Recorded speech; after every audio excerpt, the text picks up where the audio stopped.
திரு வைகோ அவர்கள் தன்னோட கடைசி நாள் உரைய இன்னைக்கு பாராளுமன்றத்தில் நிகழ்த்தியிருக்கிறார். அவர் தமிழர்களுக்கு தொடர்ந்து 1999 பாராளுமன்றத்தில் தொடர்ந்து பல்வேறு விஷயங்களை கிட்டத்தட்ட 6 முறைக்கு மேலே அவர் பாராளுமன்றத்தில் எல்லா 9 பிரதமர்களை அவர் சந்திச்சிருக்கிறாரு. 9 பிரதமர்களை எதிர்த்து கேள்வி கேட்டிருக்கிறாரு. அதே பார்லிமெண்ட்டில் ராஜீவ்காந்தி எதிர்த்து போகும்போது, மிஸ்டர் ராஜீவ்காந்தி நான் சொல்றதை கேட்டு எதிர்த்து போங்க அப்படிங்கிற அளவுக்கு ஒரு பிரதமரை எதிர்த்து கேட்கக்கூடிய அளவுக்கு ஒரு வலிமை பெற்ற தலைவர் என்று விடைபெறுகிறார். இதை எப்படி பாக்குறீங்க?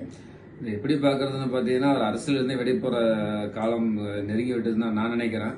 ஏன்னா ஒரு மிகச்சிறந்த தலைவராக இருந்தவர் 94ல் திமுகவில் அதாவது வாரிசு அரசியலை காரணம் காட்டி திமுகவிலிருந்து பிரச்சனையை கிளப்ப ஆரம்பிச்சு அவர் கருணாநிதி ரொம்ப சாதுரியம், அவரை பத்தி உங்களுக்கு நல்லாவே தெரியும். ரொம்ப சாதுரியமா கொலை முயற்சின்ற பழியை போட்டு பிரிக்கும் பொழுது 9 மாவட்ட செயலாளர்களோட செங்குத்தாக பிளந்தார் திமுகவை அப்படின்னு சொல்லி பேர் வாங்கி அந்த அளவுக்கு 16 பேர் தீக்குளிச்சு இறந்தாங்க வைகோவுக்காக.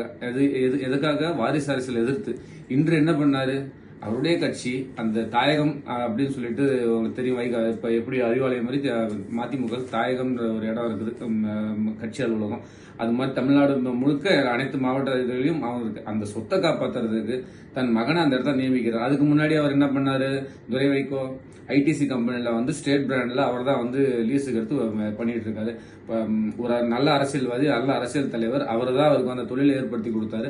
அவர் பண்ணணும்னா எத்தனையோ நல்ல தொழில பண்ணி கொடுத்துருக்கலாமே. புகைப்பழக்கத்தை டிஸ்ட்ரிபியூட் பண்ற ஒரு தொழில பண்ணி கொடுத்திருக்காரு. எனக்கு தெரிஞ்சு இதுவே அவருடைய கடைசி உரையாக இருந்தால் தமிழக மக்களுக்கு மகிழ்ச்சி. ஒரு காலத்துல சிங்கம் போல தமிழர்களுக்காகவும் இலங்கை தமிழர்களுக்காகவும் ரொம்ப போராடியவர். தன் குடும்பத்துக்காக போராடுகிறார். வேற ஒன்றும் சொல்றதுக்கு இல்லை.